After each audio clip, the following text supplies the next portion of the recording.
So just some interesting observations about how the information, the data I'm consuming is altering my perception of reality.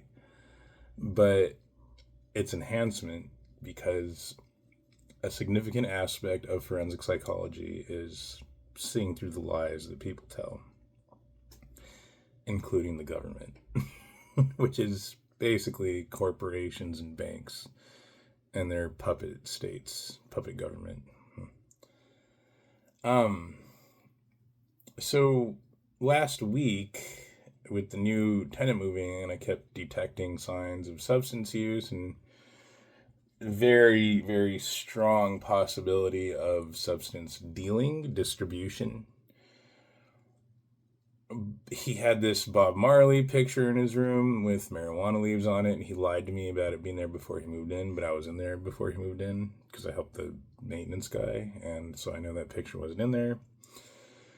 And then the social diffusion network of moral contagion effect, the dynamic of that, is him combining with the other two substance dependent abusers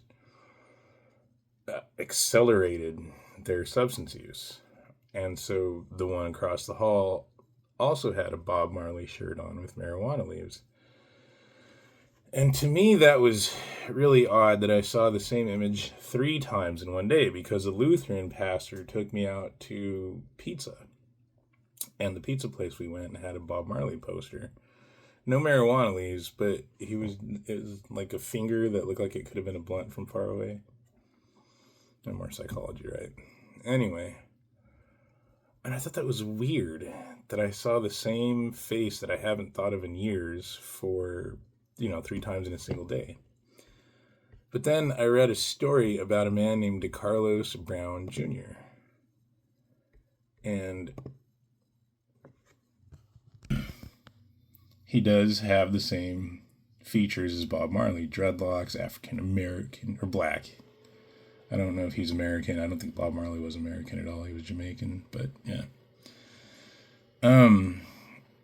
And clear signs of marijuana use to me, right? So, when I search whether he was a cannabis user or not, Google is weaponized, and weaponized to deceive tells me there's no mention of cannabis use, but then it mentions another man by the same name on the first time that I had searched it, which isn't coming up now, in California, who was involved with the DEA. So overnight, Google changed its results because I screenshotted its results. And so here's the results that came up last night.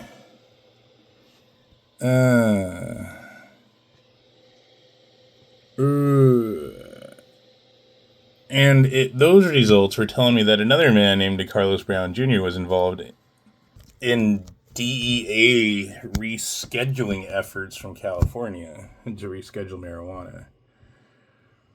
And now they're gone. The results overnight. And I think the results disappeared because I posted them to social media. You can see the difference just in the description. And despite the fact that it's trying to claim, oh yeah, the images changed too, right? So here's the images that come up now.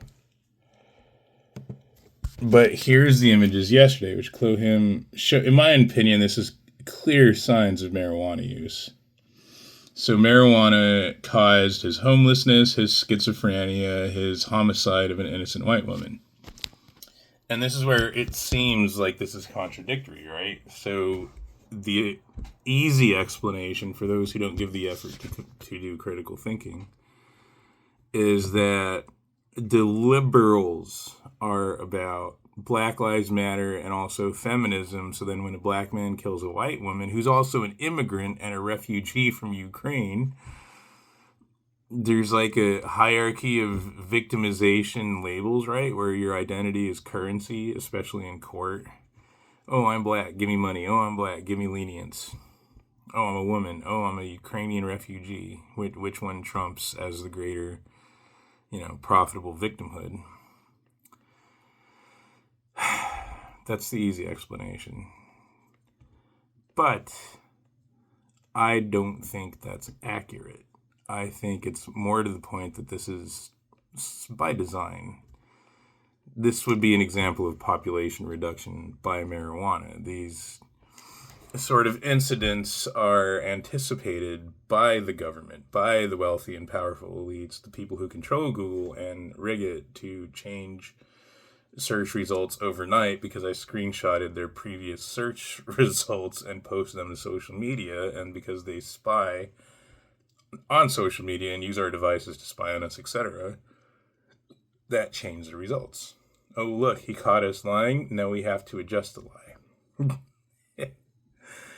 And a strong data point that reinforces that assessment, that conclusion, is the Bryn Spejcher case. So Bryn Spejcher, in 2018, was on a date with a man named Chad O'Melia, and he gave her cannabis to relax her. So this could have been an attempted cannabis-facilitated sexual assault, where he was using the cannabis to ply her for sex, like a date rape drug. But she also willingly took it because she probably knew she needed to unwind and relax and was wound too tight to just not be a word I don't want to say, because this is a professional level that I'm trying to attain. And so that's where the law gets really subjective to interpretation, because in the state of Wisconsin, for example, if the intoxication was voluntary, then it's not a legal defense. Therefore, if Bryn Spejcher voluntarily consumed the cannabis, her cannabis-induced psychosis was voluntarily self-induced, and it should not fly as a legal defense. But I think she is the victim, at least partially, in all this, because the cannabis industry and Google, etc., aggressively weaponizes their search engine manipulation effect, their social media, control, etc., to suppress the harms and dangers of marijuana. If that wasn't happening, the murder of this woman by DeCarlos Brown Jr. could have been prevented. There are obvious signs that he was a cannabis user. And Google is deliberately lying about no ties or links to his cannabis use. I guarantee there are, and Google is suppressing them, just like Google is suppressing the harms of marijuana in order to increase sales and increase homicides like this, and rapes and vehicular fatalities, suicides, all sorts of cannabis legalization adverse effects. So, Bryn Spejcher stabbed her date over 108 times, and then stabbed herself in the neck 43 times, while officers were shouting at her to drop the knife and tasing her with no effect. All substances were tested at the crime scene and in the blood, saliva, and sweat of the victim, blood, saliva, and urine of the victim, as well as the perpetrator. And the only substance tested was 4% THC. Very low potency. And she only had 2 bong rips. So there's supposed to be a dosage-dependent relationship, but clearly this is not a universal dynamic for every individual, because 4% THC causes women to go into homicidal psychosis and suicidal psychosis with no nervous system feedback, no sensory system integration for the tasings and the verbal commands. I think they even hit her with the nightstick a few times with no effect. Google used to honestly give the results that her incident was caused only by 4% THC. Now it suppresses those results, and the AI is programmed and weaponized to deliberately misrepresent the facts of the case, saying, oh, well, actually, it could have been 30% THC, or it was less than 30% THC. I've gotten different results on the same search.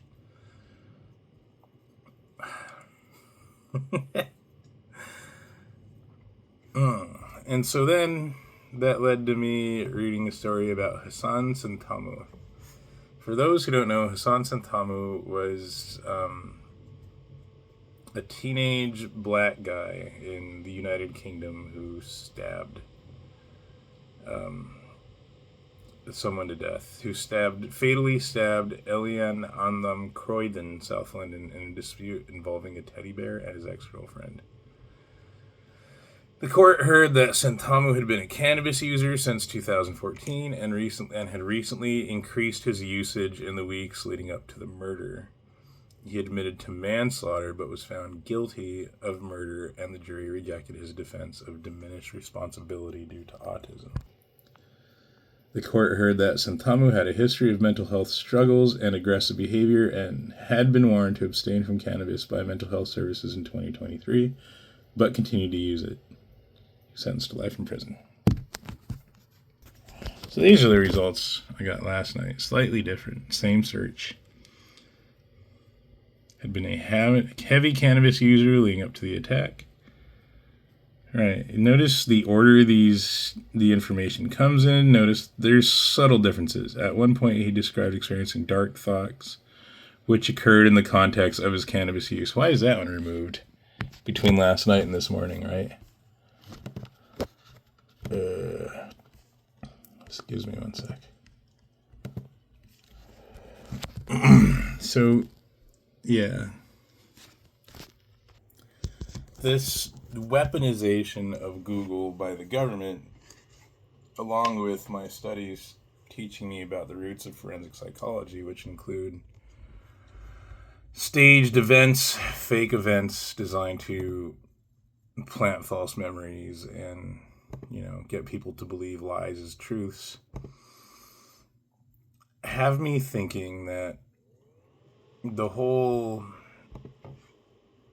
I believe there was a recent social media incident, which I don't believe is necessarily real or not real. Just because social media says it happened doesn't mean it happened.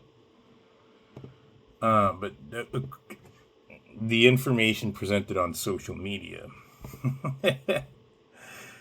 is that Donald Trump bombed a drug smuggling boat off the coast of Venezuela. Now, I don't believe that. I think Trump is a puppet, if he's even real. I don't even know if there was a boat that was bombed. It's very, very likely that footage could have been faked. It's very easy to fake that footage. We live in the age of deep fakes. But I think it's a propaganda strategy, a tactic, because Donald Trump is a slave to money, and the cannabis industries donated a ton of money to his campaign, so he is a prostitute, right? And presidential political prostitution being purchased with federally prohibited funds, he's probably going to legalize it federally because he is a billionaire controlled by other billionaires. And so this is the old, see? Yeah, didn't you read the propaganda on the social media? He's actually against drugs. It's a lie. It's a scam. It's a fake. It's another Google manipulation, Twitter manipulation, Meta manipulation, Microsoft manipulation, whatever you want to call it.